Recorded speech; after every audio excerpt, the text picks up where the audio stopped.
Hello, I'm Conor McReynolds, and I once successfully changed the fuse in a plug. So when I tell you that I've invented and designed a fully functioning time machine, you're going to want to believe me. This is the Time Machine Podcast. Each week, I invite a funny and or interesting person into my very real time machine, and we travel to 3 points in time and space. I then ask a series of questions about why they've made the choices they've made, and we chat about all the various things that could go wrong. Weirdly though, I never seem to focus on what might improve as a result of going and interfering in the past. I wonder what that says about me as a person. This week, I am so thrilled to be joined by one of my very favourite comedians, Jericho Comedy's own Mr. Saturday Night, Alex Farrow. Alex is a stand-up, producer and a director, and has a long and storied history of performing material about history, philosophy, the natural world, and ass. A lot of ass material. I am so excited for you to hear Alex's choices. So, without further ado, here he is. It's Alex Farrow.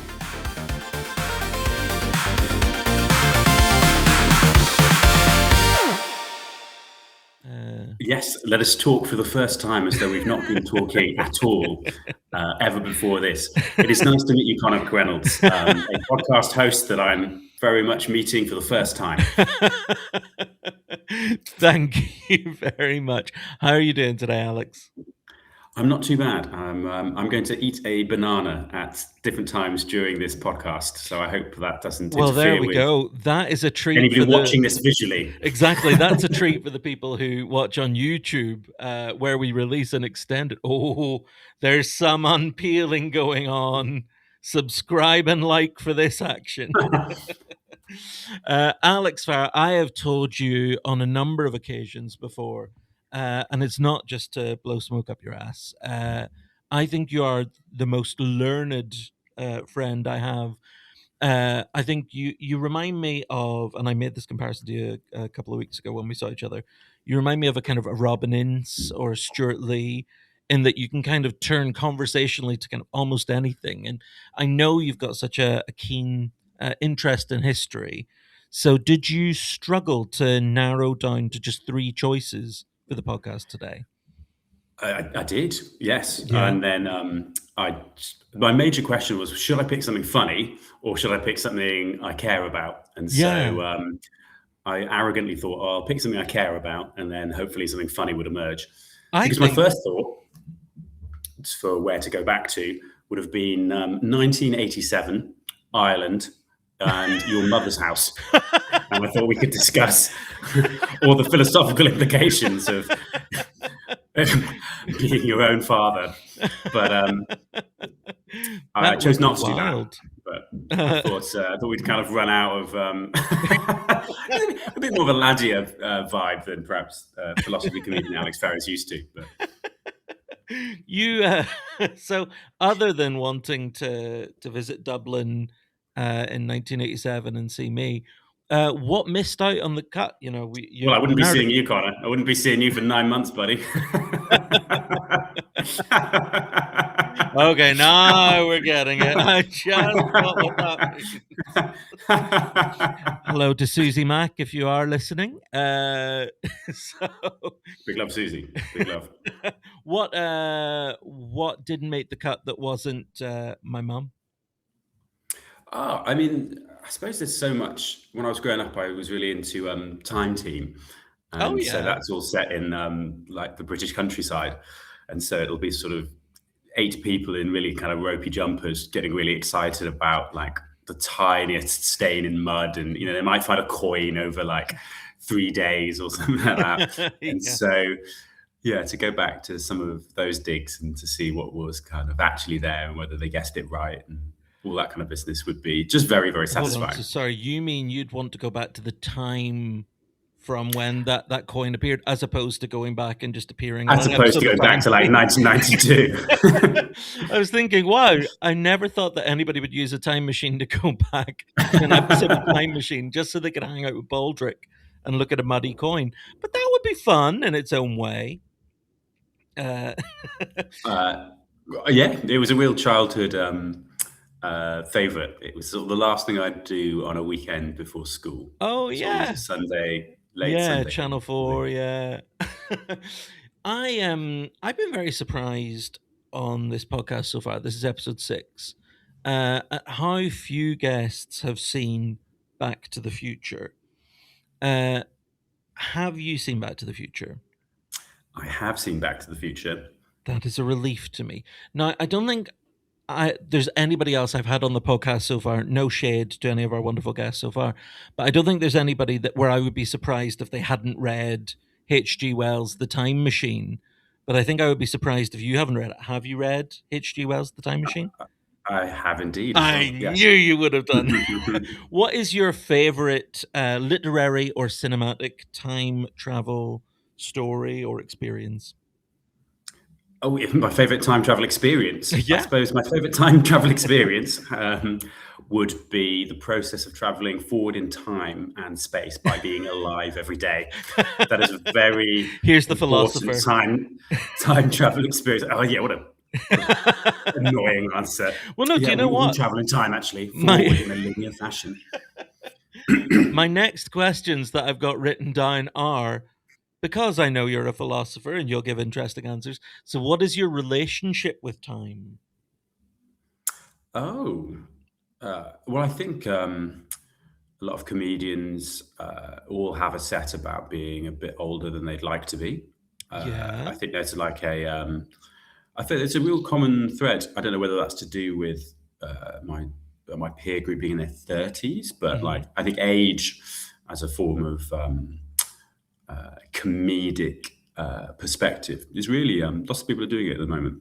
Yeah. And so I think it's very common to be like, have a little. Well, I was a school teacher for years and years, and I remember when one of my students asked me what it was like being alive in the late 1900s, and I was like, "Oh, yeah, I guess when you put it in the historical context like that, it's really like, oh, yeah, that should be illegal. So. You shouldn't be allowed to ask that."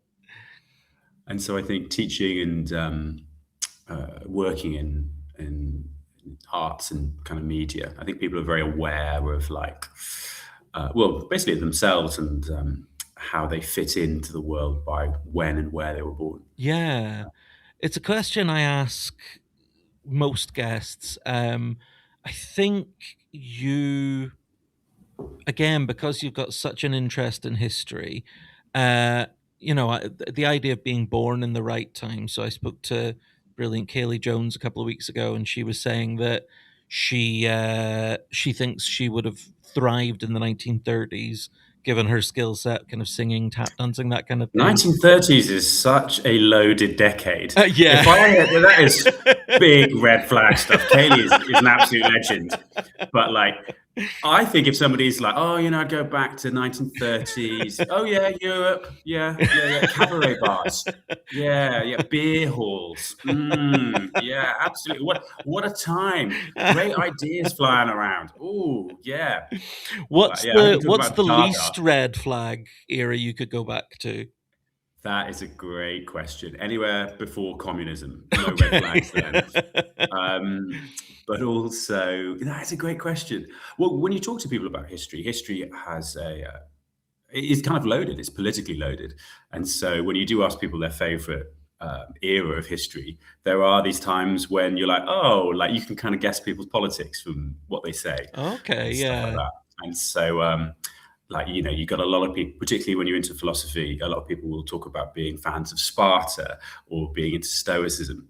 Both really interesting, either philosophical beliefs or time spaces, but they're often kind of like code for being like very right wing at the moment, which is sort of sometimes people accidentally,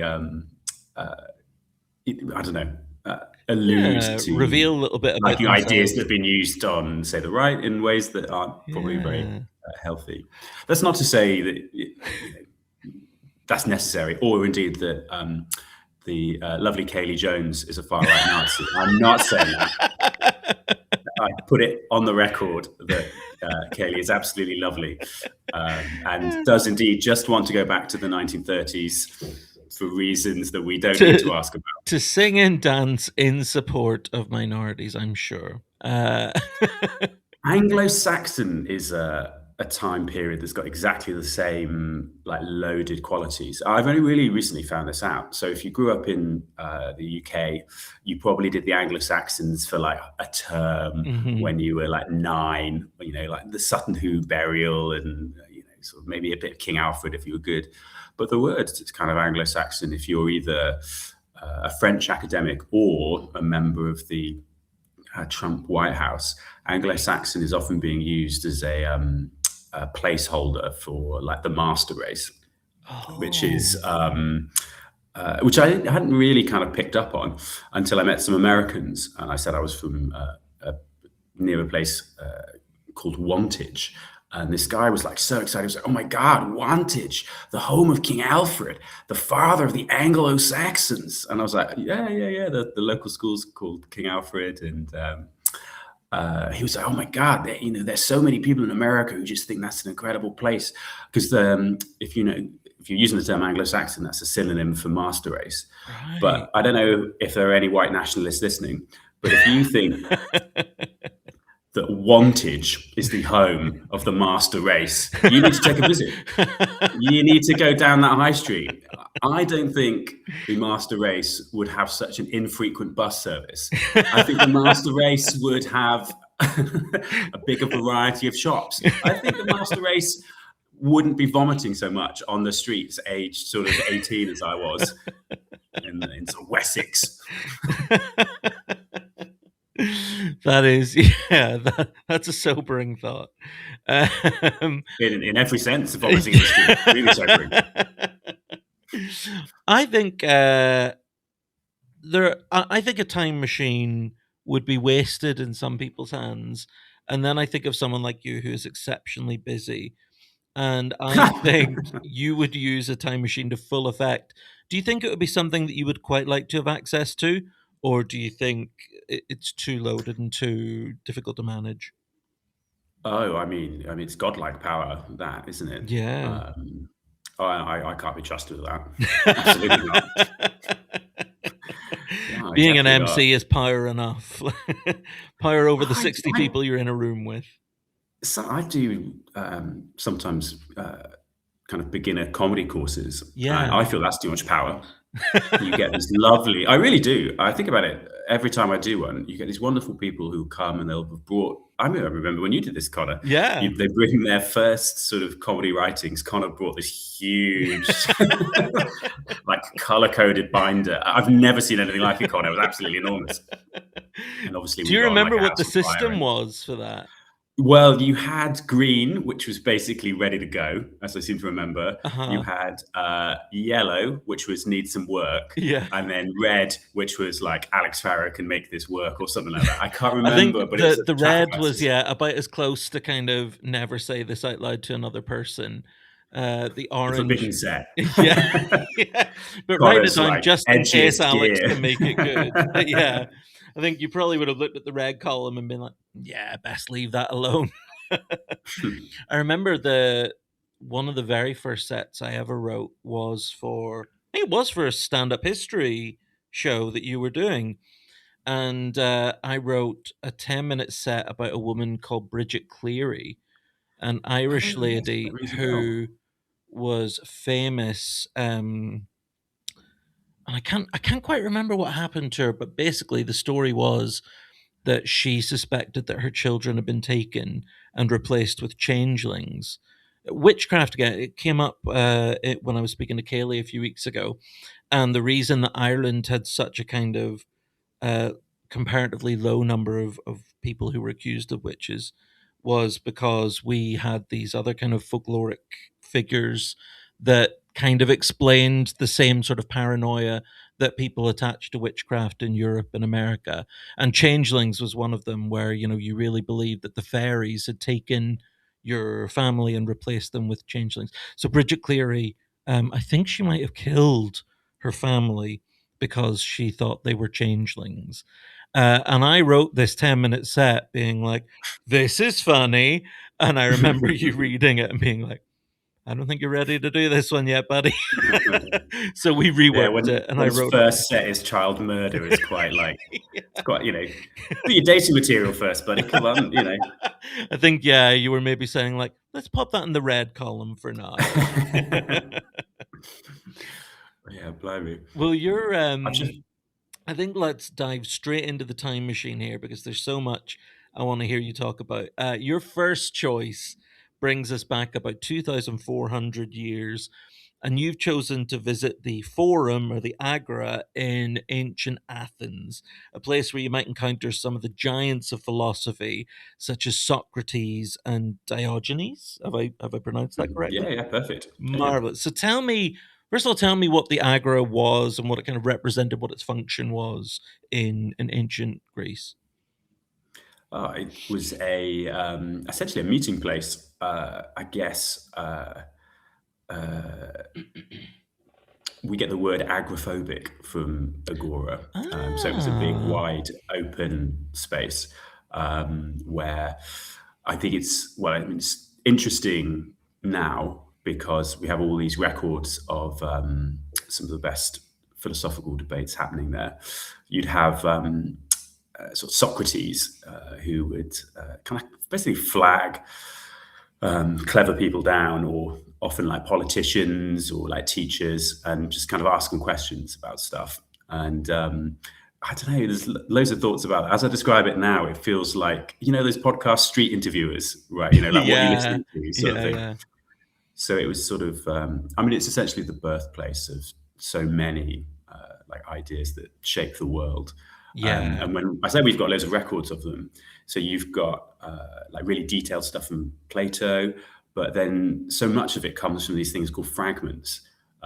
Like we have like maybe 2 sentences from some philosophers, and it's just like a bit of brick that like has something chiseled on, or a tiny bit of papyrus or something. Yeah. And so to be there and to listen to it all would be incredible. I presume I've been given the ability to speak ancient Greek. Of course, yeah. You describe me as learned, but my ancient Greek is not quite what it used to be. Not like my modern Greek, which is also non-existent.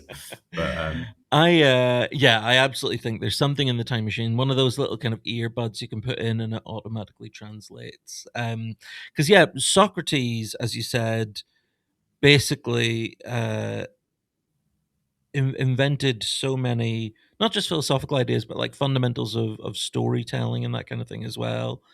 Or what? No, hold on, not Socrates. Well, who am I thinking of? Well, Socrates isn't known as a storyteller particularly. No, but, I'm thinking of the dude who wrote the dramatics. Oh my god, I should know this.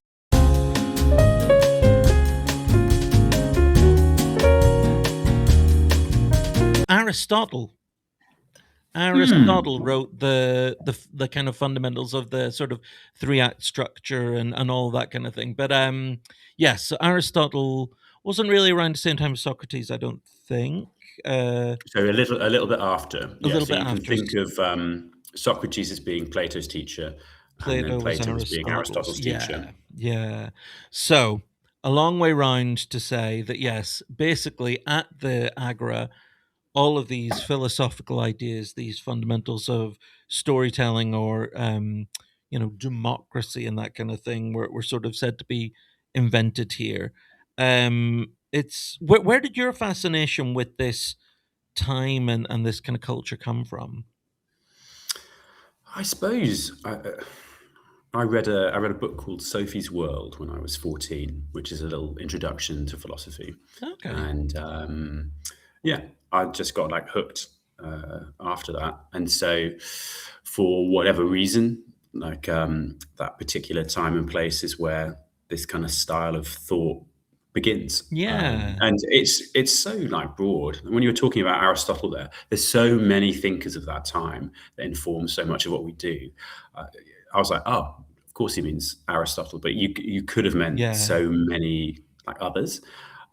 It's so interesting to read something so like old and be like, oh, that's where we get that from. And what I really like about some of the pre-Socratics as well, I've been reading about, is that they were like so clever, but would sometimes get it like so wrong.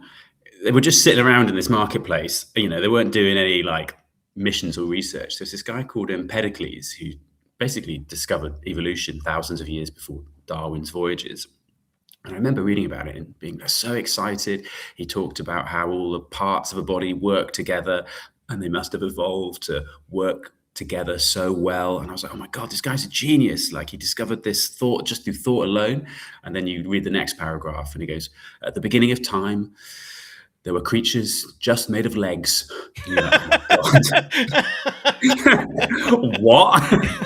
And there was like, of course, all the body parts have evolved to work together so well because in the past there used to be cows with men heads. And you're like, oh my God.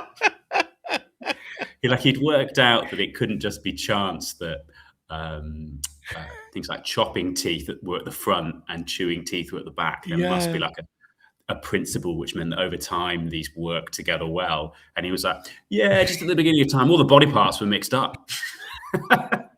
They're just in like a big bag or like wheeling about. And it's like, oh, brother, that's so good. And he must have sounded so smart to everyone when he said that. I never knew that my toes used to be on my ears. Like, that's amazing. Oh, yeah. It's just really cool to me. Have you ever been to Athens to kind of visit the site of the Agora? You know what? I have never been to Athens. You'd love it. I think it's one of those. Do you know what? This kind of breaks the purpose of this kind of thought experiment a bit. But there's a tiny bit of you don't meet your heroes thing a little bit. Yeah. I think if it I think maybe I've just not got around to it. But do you think it would kind of cheapen the image in your head if you saw someone kind of selling like a bagel stall in the Agora? You're like, you don't belong here.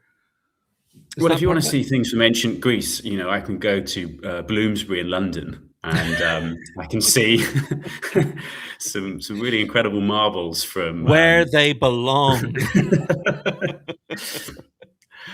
We could get into that debate if you want. But, no, yeah. I think I'm probably best kept away from such debates. But one question I do want to ask you is, what skills do you think philosophers share with comedians? Well, I think they both have a taste for the absurd.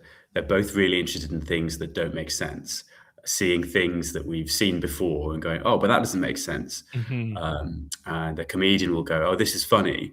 Let's laugh at it. And a philosopher will go, oh, this is funny. This doesn't make sense. Let's explain it.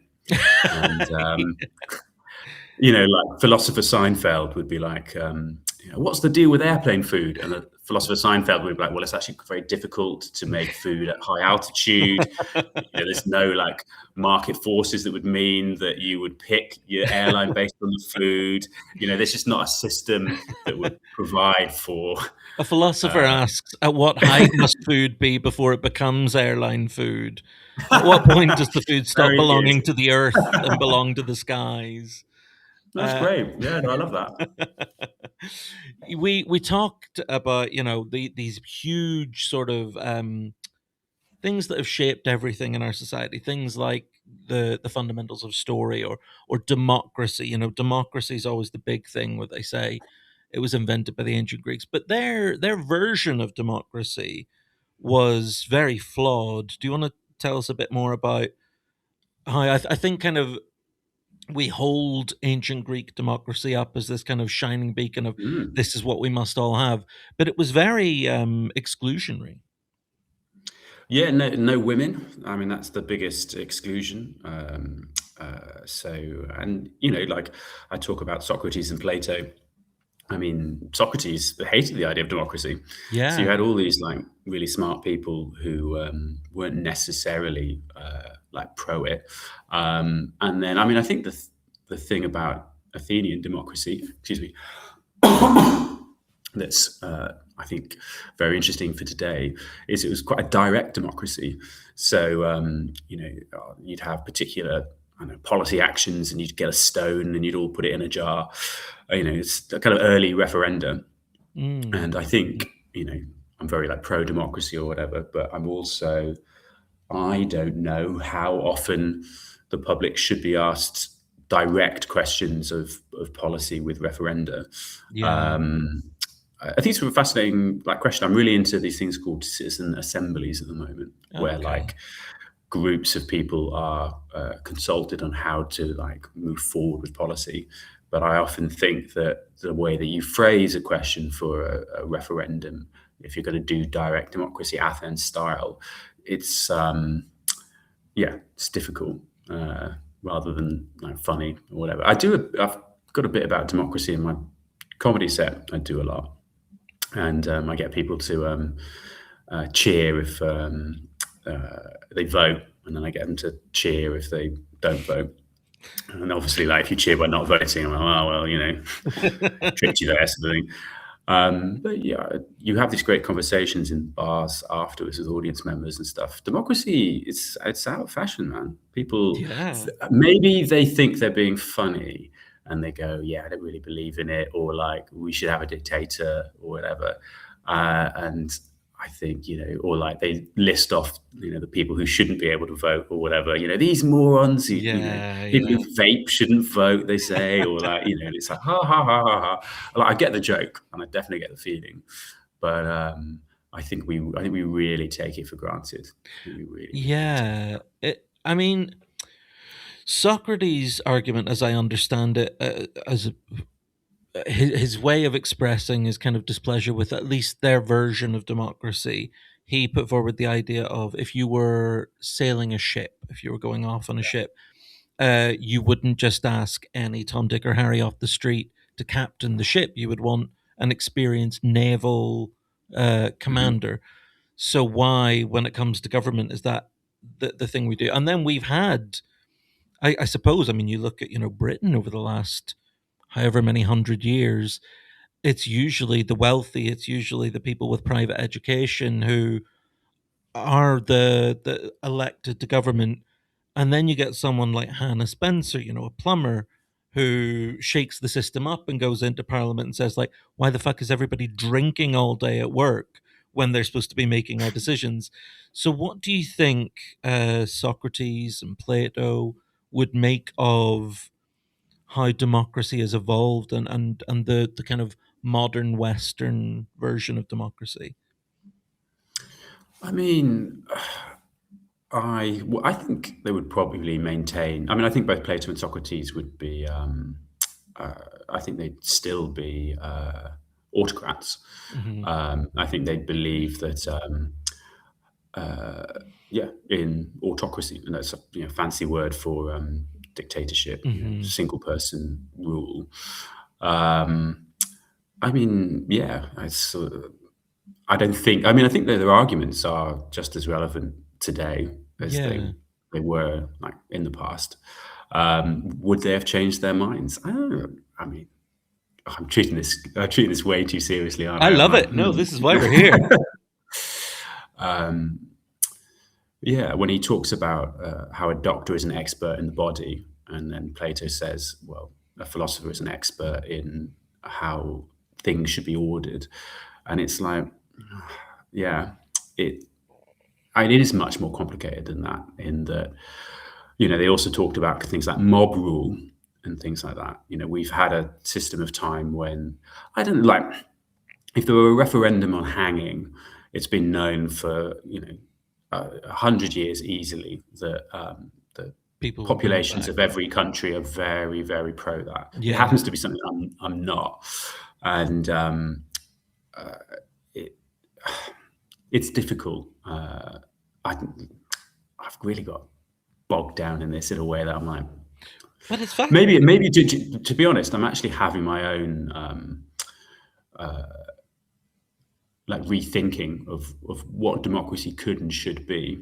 There's a sort of fancy idea at the moment in some English speaking philosophy circles about introducing lotteries into democratic systems as And a that way of was improving them. one of the things they used in the agra. You picked the Yeah, stone out, and then you could, if you got the right stone, or if you were sat in the correct row of seats, then all of you were chosen to sit on this kind of 500-person council. What are the possible cons of that if we were to adopt that now? Well, I mean, the obvious con, if you think that we would be picking a representative via a lottery rather than voting, is it's what people say to me at the end of shows, isn't it? Like, most people are morons. It is true. Most people are morons, right? Yeah. I was talking to a fella. I will never forget it. He was bragging about his tortoise living to 150 years old. Bragging about it. I was like, "One, what the hell are you doing?"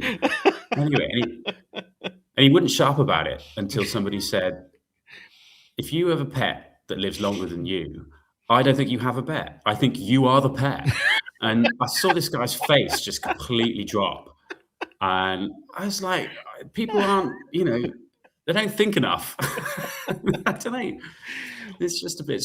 Well, So that's a big criticism of it. But I mean, it's the same with jury service, right? So you're yeah, familiar with the lottery system for jury service, yeah. and obviously that's under change or threat, depending on how you see it at the moment. And like, could we extend jury service to more positions? There were practical difficulties.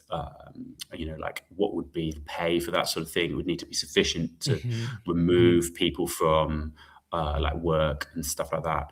But uh, and then, yeah, I think you could aggregate a parliament via lottery, and you'd really start to solve the great corruption problems of now. I mean, I think the White House, the current Trump White House, will be remembered as being one of the most corrupt Mm. in certainly American like history. The fact that it's Yeah. full of his family, and they've all.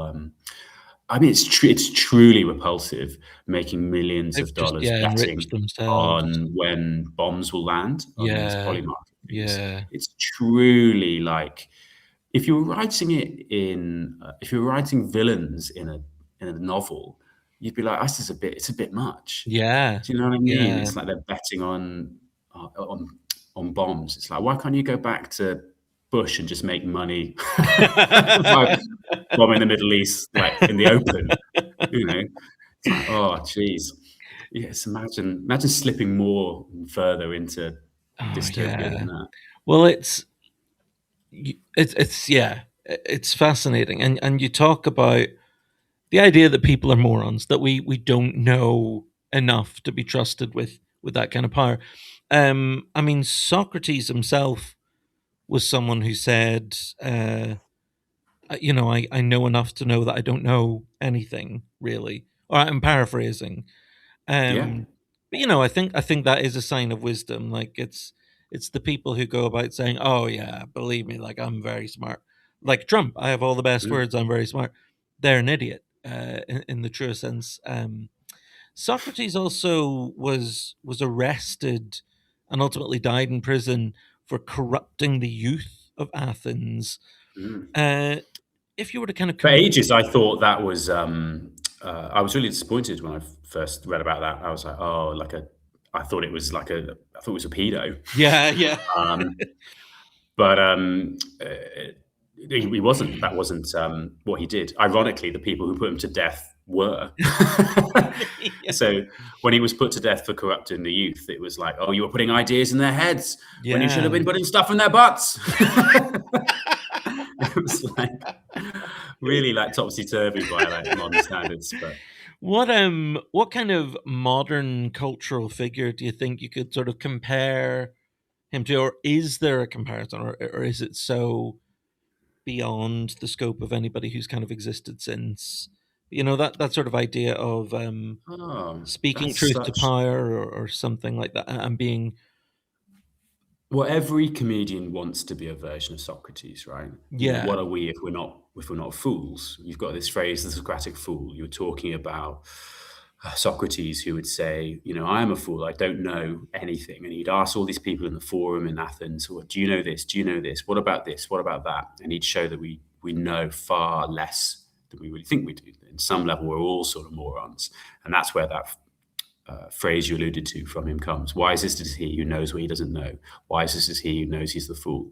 And when you know the limits of your knowledge, that ironically makes you much, much, much smarter. And comedians love to, pretend to not know stuff and to ask questions and to like deconstruct stuff and to have this kind of outsider, persona speaking truth to power, just as you did, and then we'll do a 20-minute routine about how dating's weird. Do you know what I mean? And it's like, oh, like some Speaking new fresh truth to Tinder. It's like, yeah. truth to Tinder. That's the one. Yeah. But so I know comedians would love to be that. Yeah. But yeah, the inheritor of that legacy, I don't know. I wish it was academic institutions. I think there's all sorts of great people working in philosophy departments, but whether they truly have that kind of impact that Socrates did, whether people read all these wonderful papers that really expand my mind and my thinking or not, like I don't really know.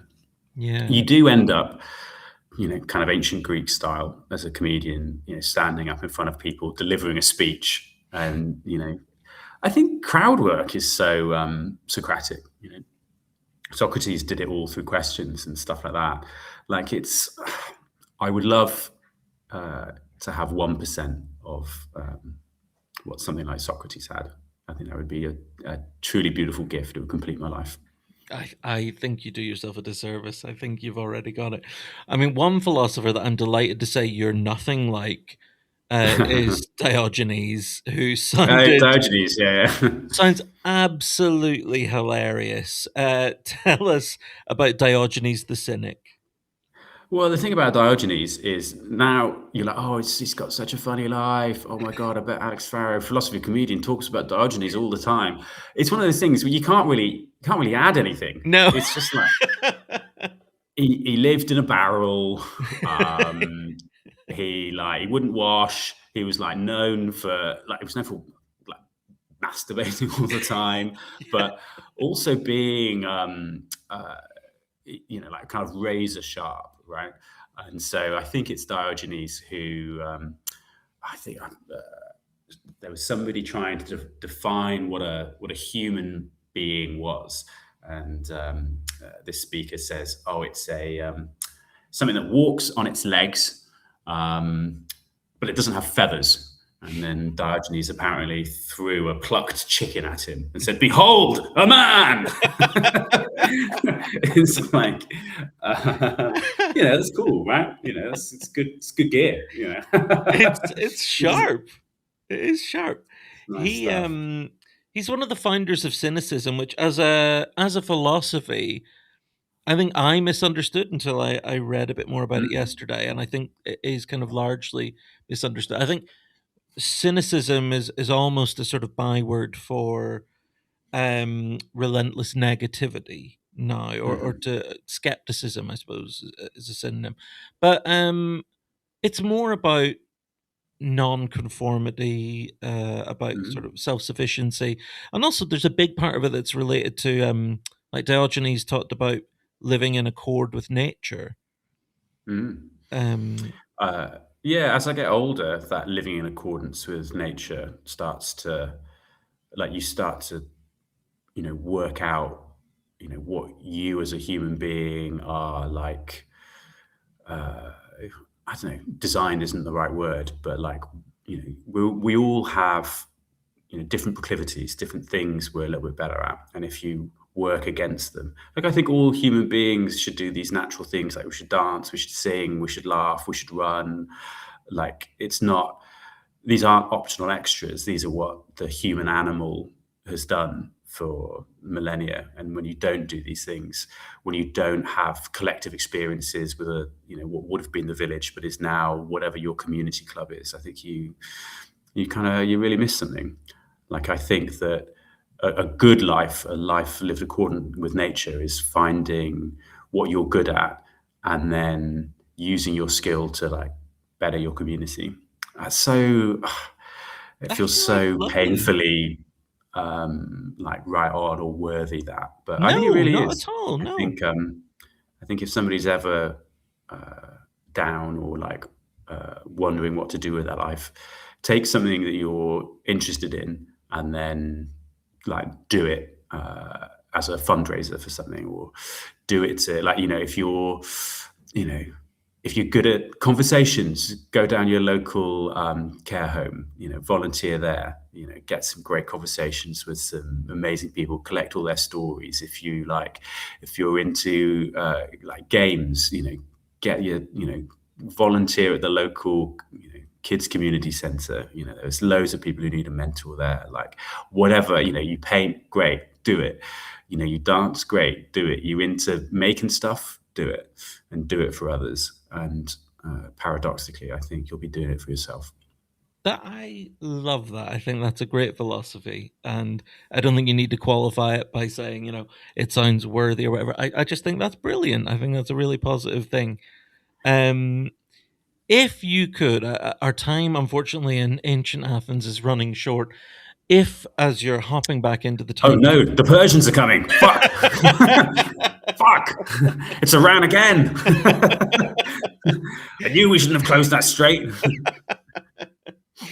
If, as you're diving through the doors of the time machine before it sets off, if you could grab one thing from the Agora, if you're looking around, if there's one item you could take with you, what would you most like to bring home with you? Oh, that's fun. The Ring of Gyges, I think, probably. Tell us about It's that. a mythical ring that was spoken about by Plato that is, I think, almost certainly the inspiration for the One Ring in Lord of the Rings.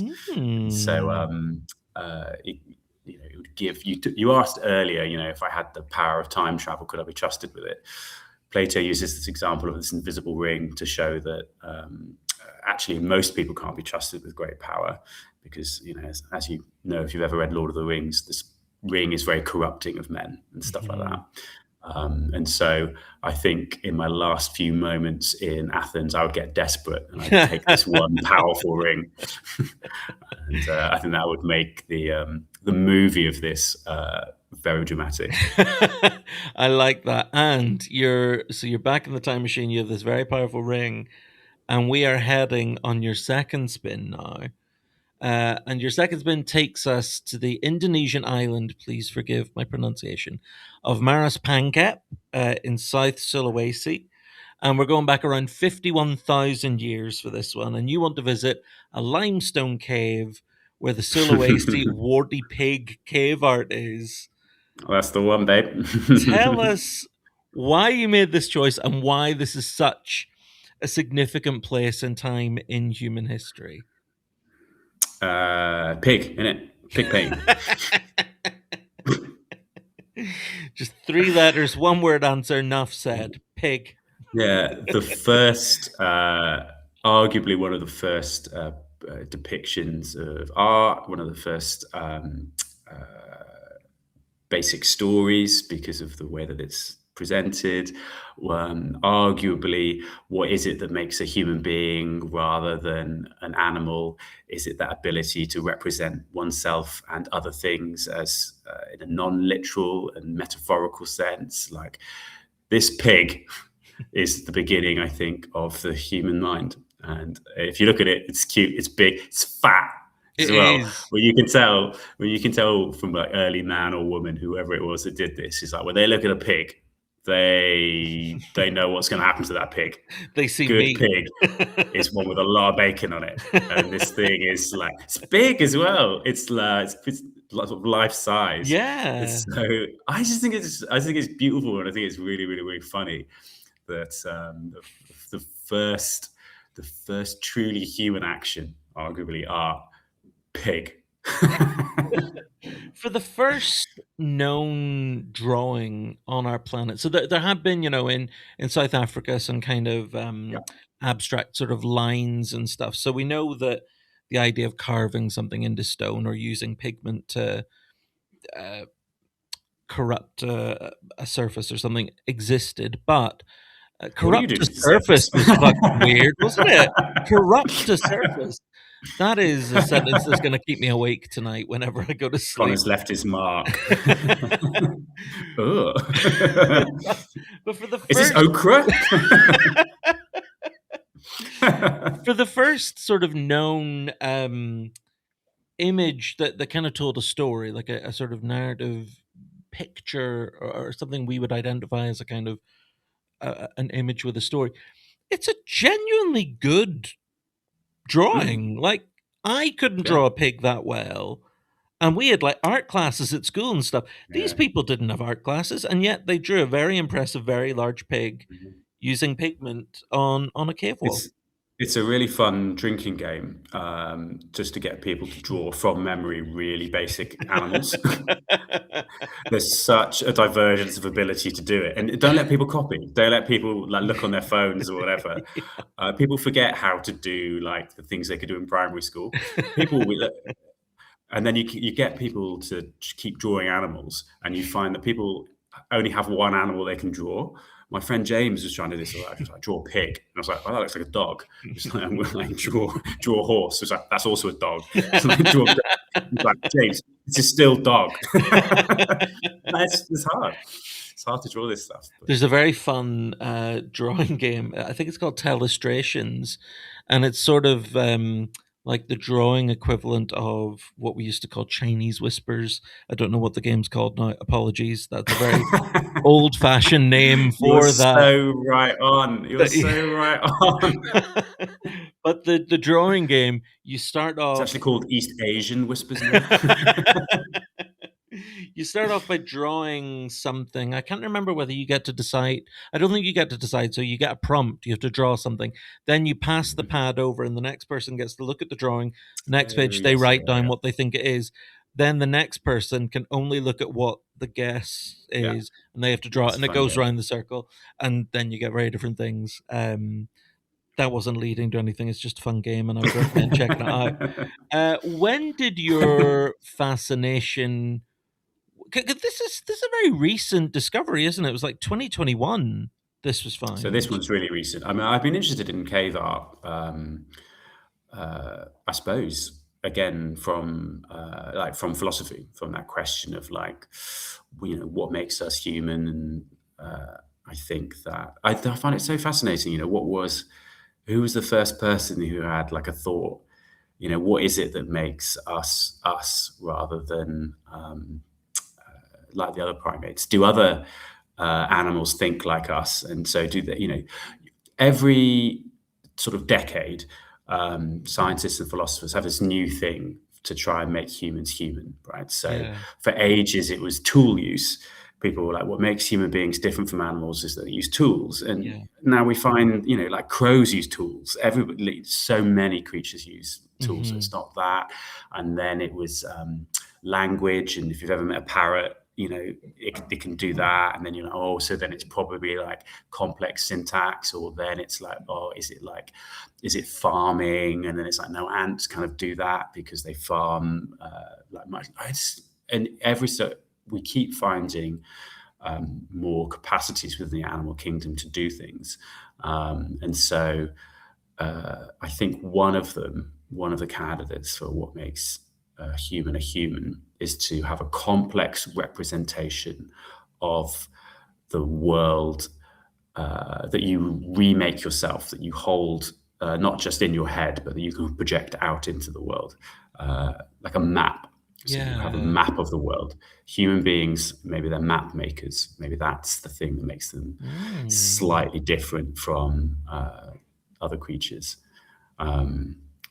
You have a map of yourself, don't you? You've got that other theory of what makes something conscious, the mirror test. Does a dog, does a primate, does a child, do they recognize themselves in a mirror? If they recognize themselves in the mirror, apparently scientists say they're properly conscious. Although often when I look at myself in the mirror in the morning, I'm like, who is this guy? So I sort of, maybe there should be a new theory. It's like to be truly like self-reflective, to be truly conscious, you've got to not recognize yourself in the mirror. Maybe you've got to move through that. I don't know. Do you think part of your interest in this comes from your passion for performing and storytelling? Seeing how the form has evolved. I mean, you stand on stage multiple times a week, often multiple times a night. If there are 3 rooms running, multiple times a Farrow's night. in all of them. That's what they say about Farrow. Multiple times a night. That's the one. But you stand up on stage, you tell stories, you often very visually as well. You'll act things out, or I move about. you move about a lot. And so, do you think you were interested in this from a kind of storyteller perspective as well? I mean, I think I'm drawn to with the cave paintings, the kind of mystery of it, I suppose. And when you're doing stand up, you don't want people to leave with a sense of mystery. What the hell was that going on about? What? I guess that's one big difference, isn't it? But it's what makes stand up as an art form quite different to certainly like visual fine art and stuff like that, where that mystery is a key part of it. I think that, so certainly in contemporary artistic circles, a piece of artwork shouldn't be too easy. Its meaning shouldn't be too immediate or obvious. Maybe I'm being a bit critical, but that's definitely like you approach a piece of art with a sense of losing yourself in it, with depth and mystery, and the meaning isn't immediately apparent. Whereas a punchline is sort of the opposite of that. A punchline is an immediate realization of meaning, which you've created in the mystery of a setup. Yeah. And so I really don't want people leaving, leaving my shows being like, I didn't get that at first, really. It was like, I liked looking at him, but I didn't, I was left in awe at really what that was all about. 1,000 different people could listen to 1,000 Alex Farrow sets, and everyone could come away with a different answer. That's not the comedian's dream. I mean, I don't want to belittle the art form that we do.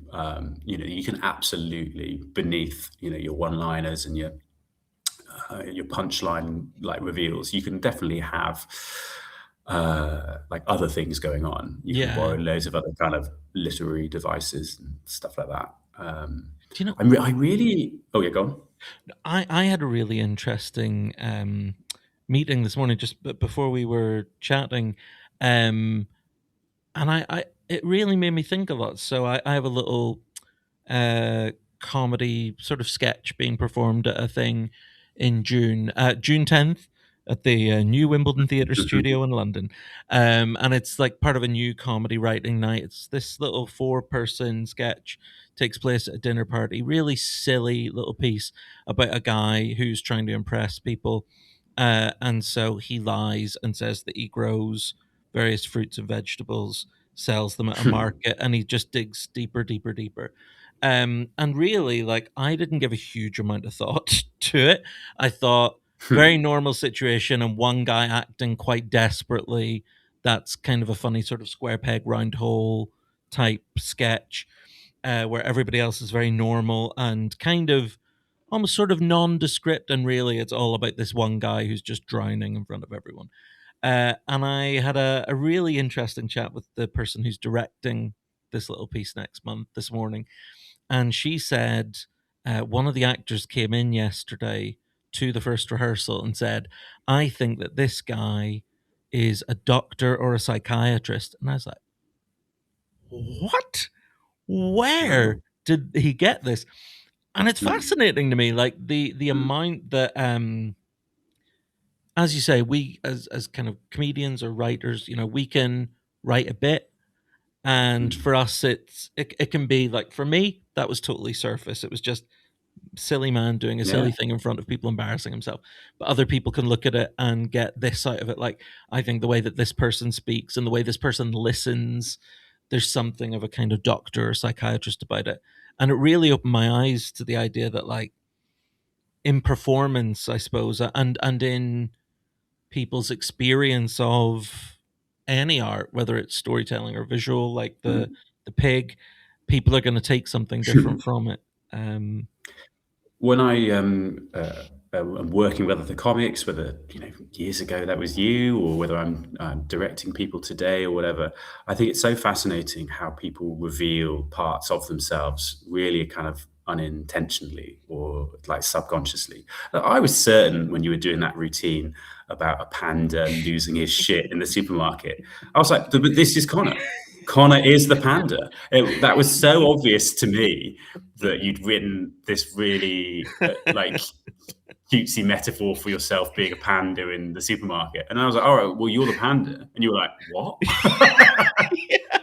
I remember the day you said that to me, and it was like, and I was like, oh shit, I am the panda. I had no idea whatsoever. I mean, that's the sort of the role of a good comedy director, is to draw out what people didn't realize they were writing about. Yeah. And it's really thrilling to have a director do that with you. You're like, oh my God, that's what was going on there. And it's really, really exciting to do it with other people. And you're so good at that as well. I want to know, we talked about the significance of this, the fact that it's the earliest known sort of visual storytelling. It's hard to comprehend, isn't it, that this would have been drawn on this wall about 47,000 years before the Epic of Gilgamesh was written in ancient Mesopotamia. The first written story. Yeah. But oral storytelling would have existed as a tradition, obviously, even before the drawing. In terms of the kind of history of civilization and culture, this drawing, it's really significant to, or certainly you feel it's very significant. Well, it's also significant to me because my second name, Farrow, means piglets. So I'm sort of true, yeah. I'm walking around in life as Mr. Piglet, so I just like pigs. Well, it's funny. It's funny that you bring this up because, when you told me that you wanted to go back to this time, you said at the end, plus pigs are cool. So pigs are cool. in a segment that I can only describe as being vaguely on topic, I want to play a game with you called Dig That Pig. So I'm going to name 2 pigs for you, and you have to choose which one's the best. The winner stays on, and by the end, we'll know which is the best pig. Okay? Brilliant. So we're going to start off with the Sulawesi pig or Porky pig. Yeah. Oh, those are both great depictions of pigs. Both are great depictions. I mean, I think the Sulawesi pig is big. And so I think for big pig, I think the best bit about being a pig is you get to be big. You get to be a big fat pig. So Sulawesi pig, I think, for being a big fat pig. For Sulawesi staying on to the next round. Now it's Sulawesi pig or Babe? Oh, Babe. Babe was a good pig. Hell of a pig. Reference to the film there. That'll do, pig. Babe was an intelligent pig. We often say that pigs are intelligent. When they were apparently in the Babe movie, when they were training the pigs, they had dog trainers in, because you had a sheepdog there, and the story of Babe the pig is he learns to be a sheepdog basically. And so when you train a sheepdog, you give it a treat the first time it does something right, and then for its master, it will perform for the loyalty and the reward of serving. You need to give a pig a treat every time. A pig will not do a trick, and it will not lead sheep unless there is food every single time. The pig will very quickly unlearn whatever it is you've taught it. Pigs, you know, they should definitely lead all like diplomacy negotiations. There's no like, you need to come home with the bacon. Ironically, you know, it's like, I think. I think for Babe the pig, for Babe the pig's negotiation skills, I'm going to now swap up to Babe the pig. I love it. Okay, so next it's Babe or Peppa. Babe or Peppa? I mean, Peppa with that marketing cap on, Peppa's an absolute boss bitch. Peppa must be one of the big celebrity pigs at the moment. I wonder whether, but then again, Peppa's a different generation for me. Like, I'm in between. So I didn't grow up with Peppa as a child, and I have no children of my own. So being into Peppa Pig is suspicious. So Do you know what I mean? When somebody doesn't have children, yeah. but they're into a child's thing that wasn't around when they were a kid, you're like, ooh, straight to the gulag for you. You know what I mean? A bit like if you ever meet somebody in their 30s and they've got Snapchat, you're like, ooh, you're a predator.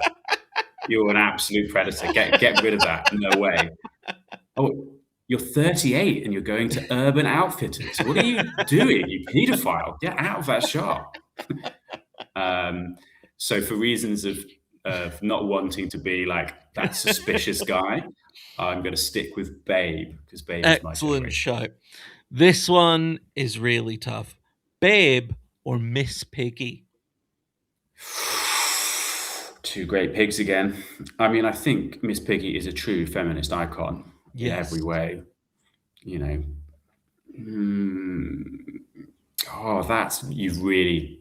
that's tough. Because obviously all things Jim Henson are just absolutely incredible, right? So, 100%.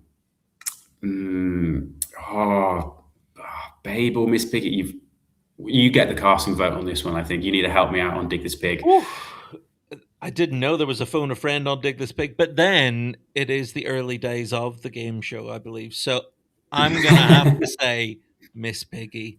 I think Gonna give it to Miss Piggy. But then I this respect that. final one, so the World Cup final in Dig This Pig, which is the best pig, Miss Piggy? This isn't a very fair competition that you can win by coming in the last bit. It's a bit like the era with the program The Traitors. So The Traitors is constructed from a game theoretical sense in a completely nonsense fashion, where there's all these games about, traitors versus the saboteurs, the faithful. And it's like, no, the real game only happens in like the last bit. Yeah, it the last it 2 days. Yeah. Right up until the last 2 days, it doesn't matter at all if you catch any traitors at any point. It doesn't matter. They're all like, oh, we got to catch a traitor. No, you don't. You've just got to not get voted out. It's like, we have to catch a traitor, but it don't matter at all. In fact, there's even a small incentive to like leaving them in. I think the game should be don't be accused of being a traitor. I think you've just successfully completed your audition for the next series of the Traitors. The next series. But I forget, Dig the Pig. Who's come in to challenge Miss in the Piggy final versus Percy Pig. Oh, Percy Pig. Oh, Percy Pig. Who's the greatest pig? Am I really going to give greatest pig to Percy Pig? Oh, my God. Can I change it up to Reversey Percy? Oh.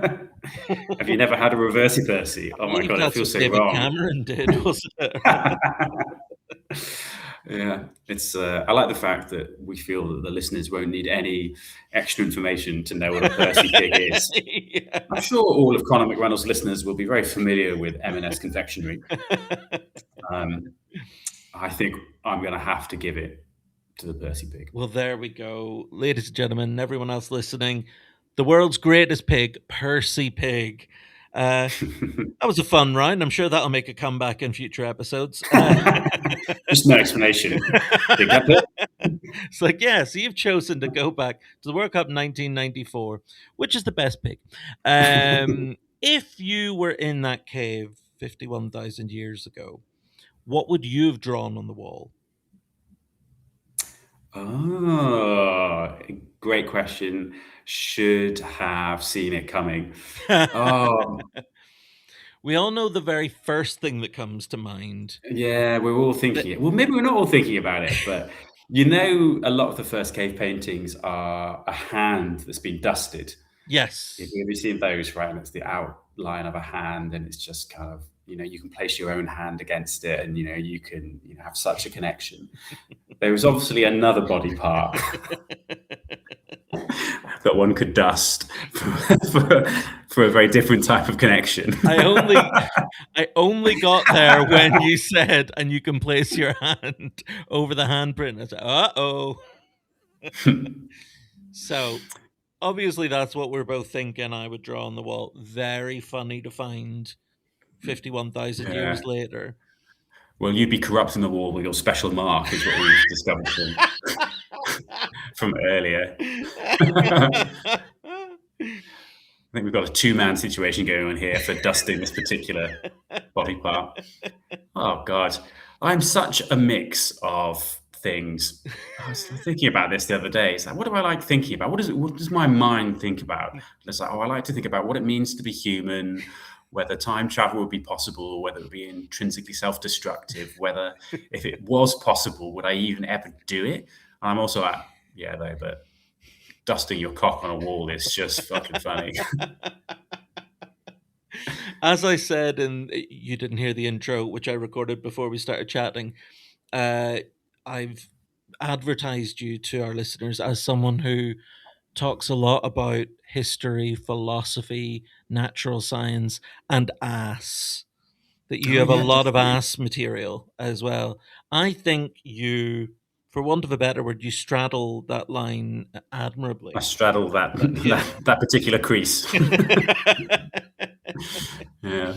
So your drawing, you get one chance to put a little mark on the wall. What are you thinking of? Getting out that old talc and Getting the talc out. There's it's nowhere near as old, but the Cern Abbas giant would have probably been one of my pictures. So in the south of England, but all across the United Kingdom, where the chalk allows it, you have a handful of sometimes very ancient, monumentally large drawings. The most famous are the white horses. So the oldest of which is a few thousand years old. It's been carved into the sides of these hills and then recarved, weirdly, for huge periods of time. I think they're one of the most incredible pieces of art there are. My favorite of which, though, is this guy, the Cern Abbas giant, because he's big. yeah. He's big. He's naked. He's got a club. And he's got an absolutely enormous rock on. And what's really fun is, when you're an archaeologist, you do all these tests on the chalk or whatever. Every few hundred years, people have been extending the willy. Just for sort of kind of like bants or whatever. It's just so funny to me. And it's really, really remarkable because although this giant is, he's probably only about 1,000 years old. So that's relatively modern in comparison to cave paintings, right? But in order for these pictures to persist, they need to be recarved into the hillsides somewhere between every 10 and 50 years. That's such a connection to the past. And it's so funny to me that the retired villages in the United Kingdom, for reasons of preserving our history, will go up into the hills and re-scratch big fat cock into the side of the hill because it has always been like that, and it's something I just find. All the lads who take a shift protecting the cenotaph against mystery or imagined attackers, they should be heading up that hill. Protect that cock. Should. If you really love England, you'll sit on that cock all day, and you will. People do. I've met people who've had sex on the cock. Really? That's quite fun. Yeah, I had a routine about the giant, and people would love it. People would message in, being like, "Oh yeah, I went up there as a teenager. I had sex with my first girlfriend on the cock." And, oh my God! People tell you all sorts of stuff. Technically a threesome. I guess so. Yeah. Good for them. I mean, good respect to him for keeping it up with such a large member present. Give you performance anxiety. I think it's like, how long has this guy had it up? 1,000 years. Good God, guys. In defense about talking about sex, I think that if you don't talk about every part of what a human being is, including our sexual selves, I think you miss out on it. I've been thinking about this a lot. Why do I still talk about it? Why is it important? Because if you don't talk about it, if you pretend that it's not real, and if you pretend that it's not there, you don't understand the world. I think we're in a what's almost, or may well be, if it's not a global war, then a global economic catastrophe recently this year because the actions of a president, because he did sexual things in a series of files and he wanted to distract the world from them. I think if we forget that human beings have these sexual desires and they don't always perform them as they should, we miss what causes war and pain and suffering and the way that the world is. If we pretend it's not there, we don't understand the world. But also, cocks are funny. And pigs are cool. Pigs are cool. Yeah, pigs are cool. Pigs cocks are cool. Are funny. Cocks are funny. That's everything you need to take away from this episode. That's my philosophy. Forget all that stuff about helping your community through your skills. Pigs cool. Cock funny. Willy, willy, willy. Pigs have a corkscrew willy. That's funny. That's mad. Well, I think that is that's an inspired choice to go back to that cave. Look at that pig. Look at that pig. Look at that pig. Dust yourself up. Leave your mark. Corrupt the wall. And then we hop back in the time machine. And your final spin is bringing you much closer to home. We go from a limestone cave in Indonesia all the way to London 2008. And this one, you want to go and have a word with your younger self. Oh, yeah, I do. What was I doing?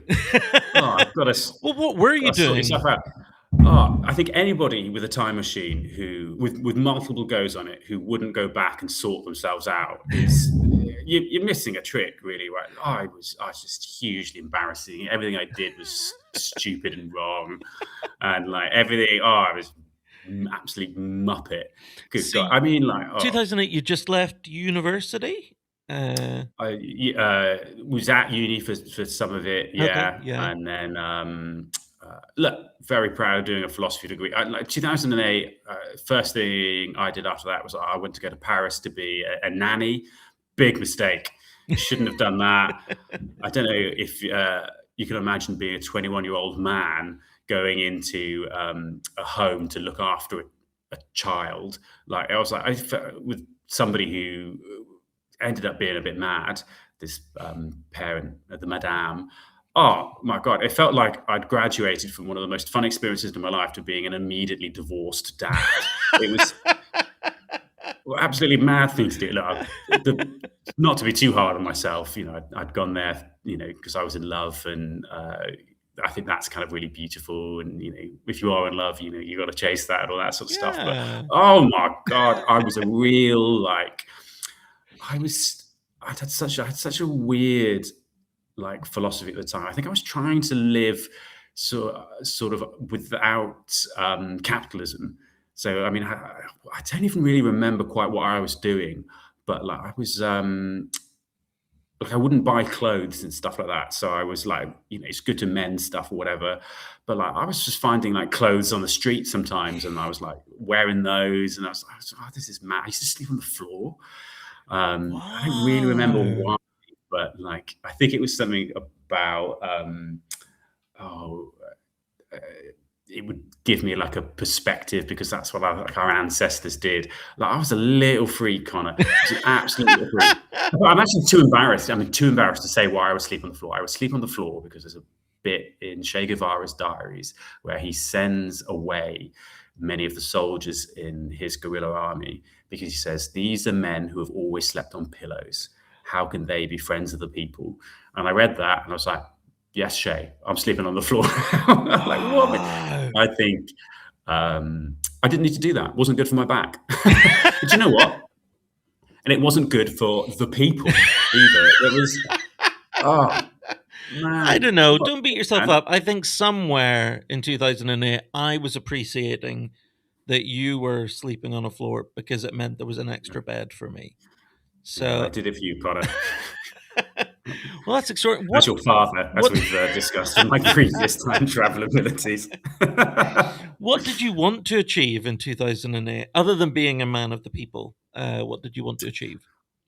I thought that I would, you're talking about Diogenes the Cynic. I thought I would live an extremely minimalist life. I didn't know whether I was going to, again, this wasn't very well thought out. So I thought in some way that I would live off as little as possible. I thought I might write, and I thought that I might have all these kind of grandiose ideas. I mean, I sat in all these cafes in Paris with a notebook, trying to write philosophy, and if this isn't really obvious, I'm an absolute wanker. And there were so many things that I could have been doing that would have been perhaps a little bit more. Do you know what? Talking about this, I'm like, wasn't it so lovely to be so idealistic and stuff like that? And so I do miss that. Yeah. I really miss the idealism. But I could have channeled it into something a little bit more sensible. And by sensible, I don't mean like uh, small c conservative or like, but like so many of the great things I've done since that time have been like, as I said earlier, using things that I'm good at for like others. I'm like really proud of raising lots of money for Oxfordshire Mind and so many other things that were, I don't know, I was very morally driven in that time, but without any real direction for the consequences. I think I made life really, really, really hard for myself at that time because I thought it was the right thing to do. But I actually think that not a single person really benefited from that. And actually, the people around me found it kind of hard and difficult. Like I Right. was a vegetarian for like a really long period of time, like in Paris. And it's like, don't do that there. You know what I mean? I was a real climate change advocate, really quite early on. I mean, obviously, Yeah. we should care about the climate and stuff like that. But I remember making my poor girlfriend at the time, like we would never have the heating on and stuff like that. And like she was in a flat where I think the heating was paid for and stuff by Yeah. the family she was living with. And I was like, that just wasn't, uh, yeah, that didn't have good effects for people. And I think I was driven by the sense that one should do right rather than driven by the sense of somebody having right done to them. Is that Yeah. No, I think too it's convoluted? But no, I think it's so interesting because, like, I totally get it. I think you're absolutely right. If you have multiple spins in a time machine, I totally agree. I think of going back. I have a real hang up these days. I'm 39 years old and I'm trying to make my first steps as kind of writing narrative comedy, writing sitcom sketch, that kind of thing. hmm, And I'm beating myself up all the time that I didn't do more in my 20s to mm, like I mm, always knew I wanted to write comedy. I mean, I didn't approach you to perform stand up until I was 28, I think I was. mm, 29 maybe even. Um and I think of all the time I wasted and it makes me angry and panicky and like so I feel this kind of mm, desperate like it's kind of a desperation. I think, there's one thing about being excited and motivated about moving your career forward, and then it becomes a bit of a problem when you obsess over it and like lying awake in mm. bed at 2 in the morning thinking, what should I be doing? Who should I be contacting? And like find it impossible to switch off. So like that sense of wanting to go back and redirect your life, I get what you mean. But also the sort of I want to ask philosopher Alex about the idea that you learn more from mistakes than from successes. And so, don't you think that if you did go back and have this word with yourself, you would miss out on a lot of things that you learned by making those sort of perceived mistakes?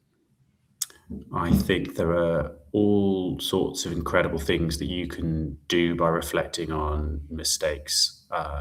But I think you learn more from successes Oh, than okay. you do from mistakes. So I think there's great solace from being able to learn things from mistakes. And yes, you absolutely can. And it's very, very possible that the most important lesson of your life might well be learned from a mistake. But I think that people take that truth and they take the solace that comes from that belief system and they misattribute it to educational theory. So Mm, um, mistakes tell you what you shouldn't do the majority of the time, mhm, but a success will tell you what you should do. And mm. it is the success that you will probably ultimately after in the broader sense of what success means, right? And so Yeah. you often hear it within stand-up comedy, like people are like, you got to do these bad gigs, you got to have these hard like bombs and mistakes in order to get to be a good comic. And it's like, well, you can learn stuff from them, and it is important to do a variety of different things and experiences, even when they're hard and even if they don't work. But what you learn from most of all is getting stuff right. Yeah. And I think we should be careful, particularly as artists, of romanticizing suffering, particularly our own. There's a belief that in order to be a creative, that you must suffer, that in order to be artistically successful, you must have pain. I just don't think it's true. I think you have to be aware of it. I think loads of great art does come from pain, but I think that possibly for all sorts of like post-Christian reasons, we romanticize suffering and we make ourselves miserable with it because we connect suffering with success. Because if you haven't suffered, you don't deserve the success. Yeah. I think there's all sorts of, almost that you must pay. Maybe that's a kind of post-capitalist thing, that if you haven't suffered, then you haven't paid, you haven't earned, you have quite literally haven't earned your rewards. And so I think I want to be really careful when I tell people that you should learn from your mistakes, or that don't worry about your mistakes. It's just a learning opportunity. Yeah, it is. Yeah, but yeah. You don't need to suffer. We don't need to be unhappy in order to live great lives and make great things and be deep and beautiful people. We don't need to suffer. We don't need to suffer. That is really, really interesting. I hadn't thought about it like that before. I was in a way I was surprised by this choice, because I look at you, you're someone, again, I don't want to blow smoke up your ass, but you're someone I just hugely admire. You I feel the same to you, Connor, as well. You've said that about me multiple times now, and I've just sat here and nodded. No, an absolute douchebag, but you're so kind. But no, I look at you. You are, as you said, you've raised so much for Oxfordshire Mind by doing the thing that you're so good at, comedy, and doing it for your community. And so you're doing all that. You direct shows, you help your acts, you help charities, you are doing the thing you're really good at and you love, and you're going to Edinburgh again, and you always do brilliantly up there and really connect with audiences and that kind of thing. So I selfishly don't want to think of Alex Farrow doing anything different to what you're doing now, because I think it's great. But in what way do you think, if you had this opportunity to go back in a time machine, you get this chat with your younger self to correct the things that you have perceived as mistakes, how do you think your life would look different now if you had that opportunity to speak to your younger self? I mean, maybe it would be exactly the same. Okay. Maybe the destination wouldn't be any different, but it would be nice to have along the way not being such a bloody nightmare. You know what I mean? Like, oh God, it's a very maybe I am today. Do you know what? I always think of my younger self as being very fervent and self-righteous, painfully so. Like every so often, I'm like, oh God, I can't believe I used to be so like that.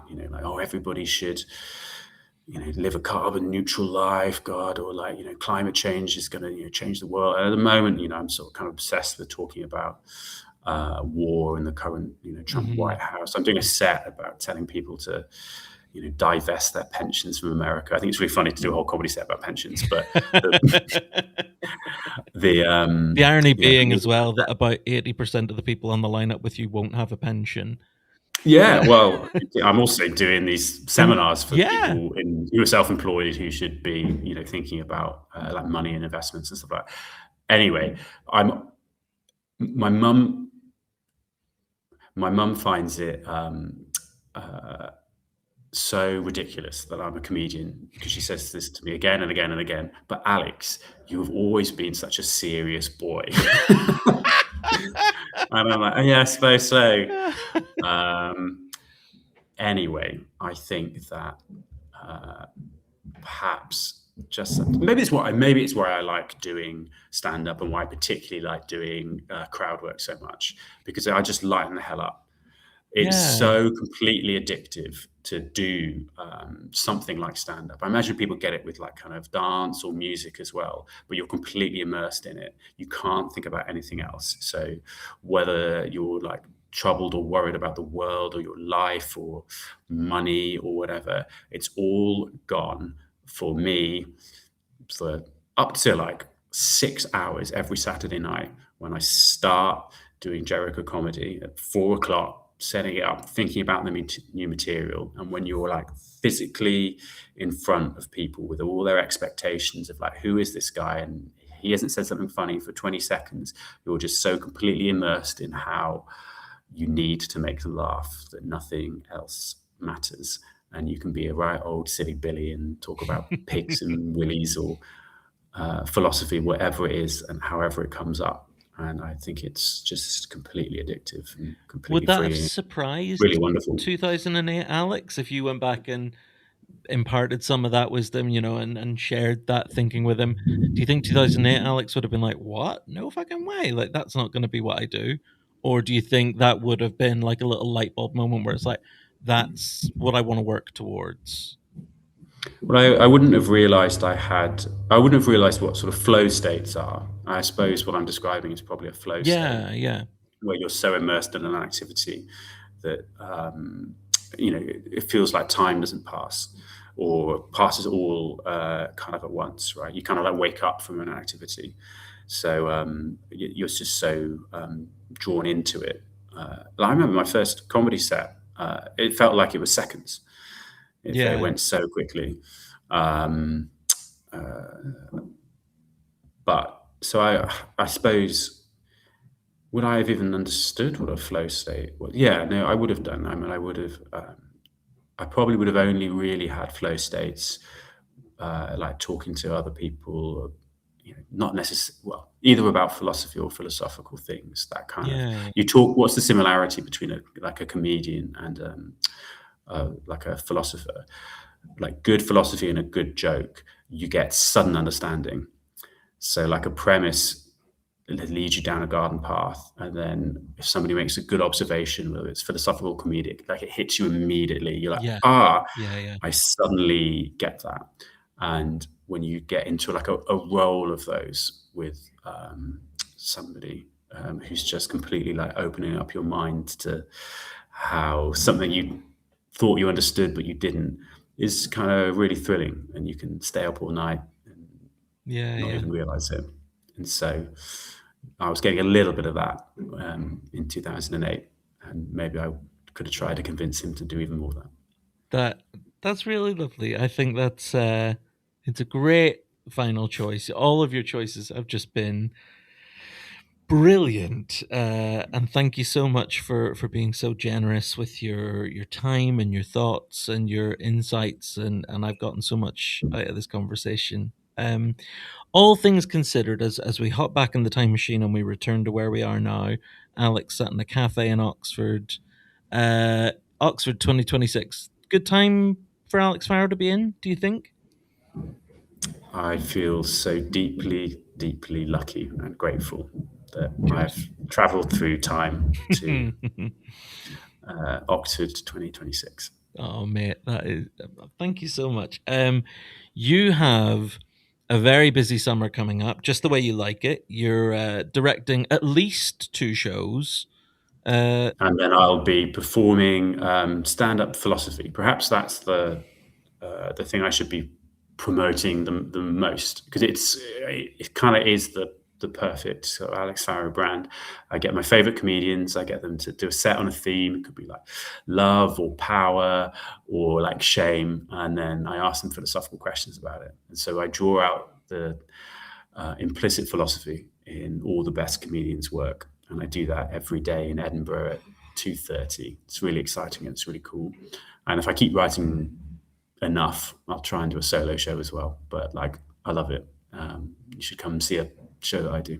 I mean, I could not agree more. And also, do you want to give a little plug to the 2 brilliant shows? At least 2, maybe 3. You should also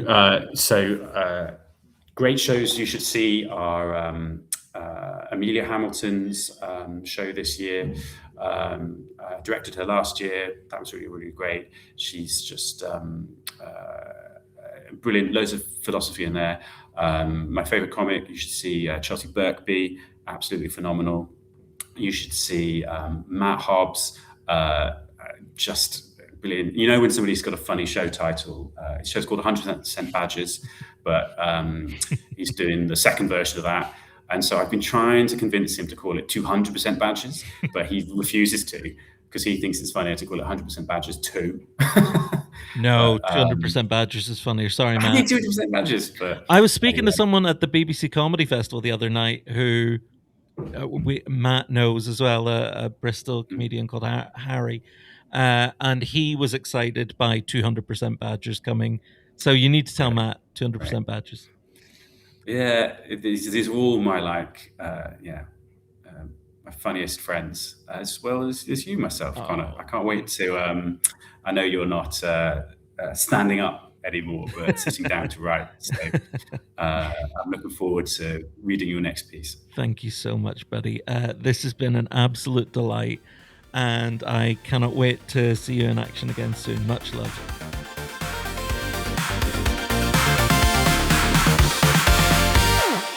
Enormous thanks to the brilliant Alex Farrow for that chat. As I said, Alex is someone that I could just listen to speaking on almost any subject. He's so knowledgeable, but he also has an unholy talent of making even the most complex subjects accessible and funny. So if you're going to be in Edinburgh this summer, you would be mad not to go along and check out the shows that he's involved in. Thank you so much again for listening to this podcast. I've had so many terrific guests on, and I've got so many brilliant guests lined up over the next few weeks. I'm genuinely just so excited to share those conversations with you. Please continue to like, subscribe, share, rate, all of that stuff. If there really is an afterlife where access is conditional upon performing selfless acts of kindness on Earth, you could do a lot worse than helping us promote this podcast. That's it for now. I will be back again next week, but until then, be good to yourself, be good to others. Thank you so much, and bye-bye.